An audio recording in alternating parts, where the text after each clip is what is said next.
नमस्कार, आपण पाहताय आदर्श महाराष्ट्र न्यूज। चाकूर तालुक्यातील आष्टामोड ते नांदगाव पाटीजवळ 361 महामार्गावर भीषण अपघात। मोटरसायकलला वाचविण्याच्या नादात एसटी बस झाली पलटी।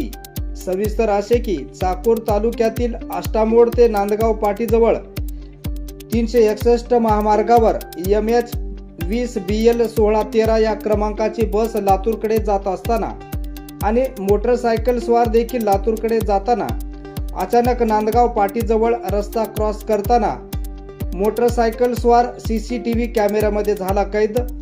मात्र मोटरसायकल स्वारास वाचविण्यासाठी एसटी बस झाली पलटी। या बसमधील 10 ते 20 प्रवासी किरकोळ जखमी झाल्याची माहिती। मात्र 4 ते 5 प्रवासी गंभीर जखमी झाल्याने त्यांना शासकीय रुग्णालय लातूर येथे हलविण्यात आले आहे, अशी प्राथमिक माहिती प्रवाशाकडून सांगण्यात आलेली आहे।